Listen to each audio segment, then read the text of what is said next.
L'animation japonaise, et le manga en général, peuvent se vanter d'un large choix de genres et registres. On peut même le dire en un sens que c'en est sa clé de voûte. Surtout à une époque où les œuvres, sur des bases pécuniaires, sont faites pour être accessibles à tous et toutes et sans limite d'âge.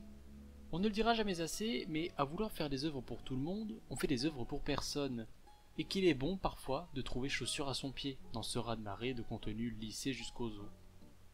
Et j'en suis sûr, vous connaissez tous les genres les plus basiques de notre médium, tels que le shonen, le shoujo, le seinen ou même le hentai.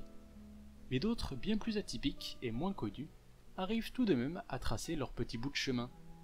Et je vous propose donc aujourd'hui, au gré du vent et de la marée, de découvrir un petit genre qui mérite bien plus d'attention à mon sens, et qui, vous le verrez, arrive à réaliser certaines prouesses malgré sa condition de prime abord assez peu attirante.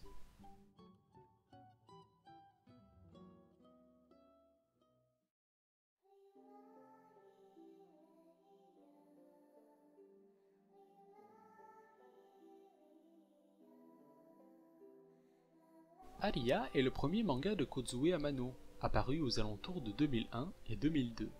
Il connaîtra une adaptation animée de 3 saisons entre 2006 et 2008. Et si la première saison de l'anime a malheureusement mal vieilli graphiquement, le manga, lui, reste peu égalé de nos jours. Aria nous dépeint un futur proche où notre planète ne se nomme plus Terre, mais Manhome, et où les voyages spatiaux sont désormais main courante. Ainsi, la planète Mars fut terraformée pour y accueillir des êtres humains. Akari Mitsuhashi, une jeune femme en devenir, décide de quitter Manhome pour rejoindre la ville d'Aqua et réaliser son rêve depuis toujours, devenir une ondine.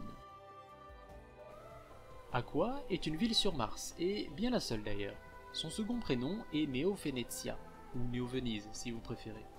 En effet, lors de la terraformation de la planète, celle-ci s'est vue recouverte d'une mer à perte de vue. Ainsi, Aqua fut érigée à l'image de Venise, alors déchue depuis bien des années. Quant aux ondines, le corps de métier que veut intégrer Akari, il s'agit ni plus ni moins que de jeunes gondolières faisant visiter la cité le long des eaux avec leurs embarcations. Akari intégrera la compagnie Aria et débutera alors sa formation d'ondine, en espérant, un jour, pouvoir devenir une experte en la matière. Le synopsis, bien que succinct, est à mon sens assez représentatif de l'œuvre en elle-même. Un récit simple, et pourtant diablement efficace. L'histoire se ponctue de courtes aventures où l'on suit Akari dans son apprentissage d'ondine, et sa découverte d'Aqua et ses coutumes. On se balade en gondole en bord de côte, on pérégrine le long des berges pavées de bois et de pierres, et on admire le soleil couchant face à ces étendues d'eau infinies. On joue, on rit, on pleure, et le temps passe et défile sans jamais nous lasser. Aria est ce que beaucoup qualifieraient comme un slice of life, une tranche de vie. Le seul objectif de l'œuvre est de partager assez succinctement des fragments de ce qui fait le quotidien de nos héros. Quelque chose d'assez aberrant en y pensant, car Aria se situe dans un contexte plutôt particulier. Un futur proche dans un univers de science-fiction où la pollution et la démographie sembleraient être des éléments clés. Mais il n'en est rien. Aria n'en a que faire. Disons même que ça n'existe pas. Pourtant, l'univers du manga est plutôt bien développé. À chaque chapitre, on découvre une nouvelle facette de cette ville et de ses habitants. Comment celle-ci fonctionne et comment leur quotidien est façonné. Mais jamais, à aucun moment, des problématiques comme le réchauffement climatique ou bien l'expansion humaine ne sont abordées. Je pense que vous devez vous en douter, Aria n'est pas un simple slice of life. Il est même bien différent des navets commerciaux auxquels on est habitué depuis plusieurs années, où le seul but est de faire du bénéfice sur des personnages pompe-à-fric. Ce genre de slice of life ou de school life est bien plus le résultat d'un vide sidéral et d'un remplissage malvenu, plutôt qu'une réelle intention de partager des moments de vie quotidienne. Non. Aria est bien plus qu'une tranche de vie. Il est ce qu'on appelle un Yashikei. L'Yashikei est un genre de manga et animé assez peu connu en Occident, et pourtant il est là, bien présent, se tapissant parmi nos sorties annuelles de mangas et animés. L'Yashikei se caractérise par des œuvres tranches de vie, où l'objectif principal est de fournir au lecteur ou au spectateur un sentiment d'apaisement, de détente, de relaxation. Des mangas et animés zen si vous préférez. Le genre est plutôt bien étoffé, et chaque année va venir son petit lot d'Yashikei. Alors non, l'Yashikei ne se limite pas à des œuvres calmes et détendues. Ce n'est pas parce que vous avez une œuvre qui a tendance à vous relaxer que directement il faut la classifier en tant que telle. L'Iyashikai a un sens, un objectif bien plus médical et assez poussif. L'objectif est vraiment, au-delà de proposer un récit calme et envoûtant, d'inspirer un sentiment d'apaisement au spectateur. C'en est limite une science en tant que telle.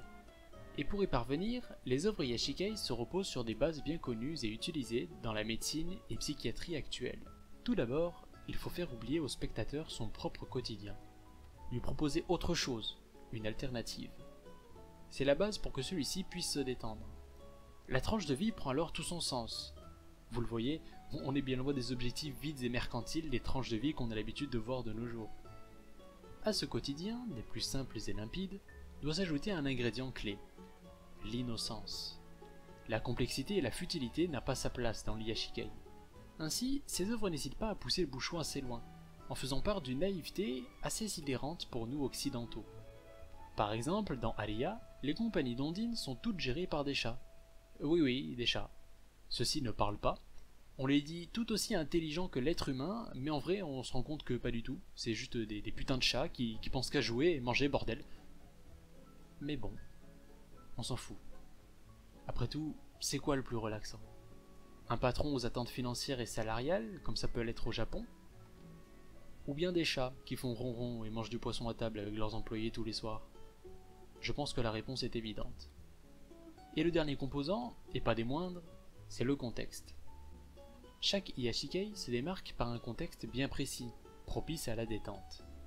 La nature y joue souvent un rôle central, mais pas forcément tout le temps. Ainsi, dans Aria, on prend plaisir à visiter cette Venise futuriste, et pourtant si authentique, qui est Aqua. On joue dans l'eau à longueur de journée, et sommes accablés par le soleil de plomb de cet été quasi sans fin. Dans Amanchu, le second manga de l'auteur, on prend plaisir à découvrir les fonds marins, en compagnie de ces jeunes lycéennes.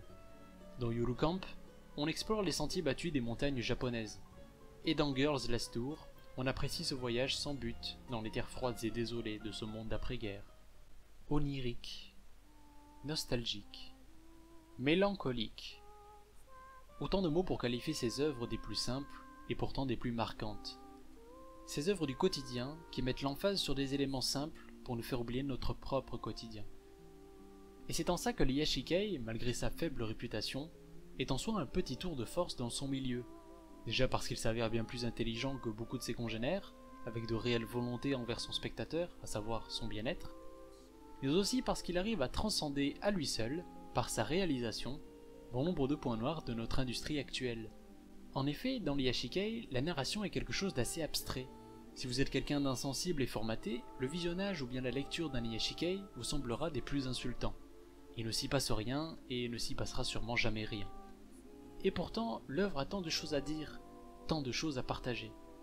Et je suis heureux de voir que chaque année, malgré tout, l'Iyashikai envoûte et apporte du réconfort à bon nombre de lecteurs et spectateurs, et ce, sans même qu'ils ne sachent ce qu'ils sont en train de regarder.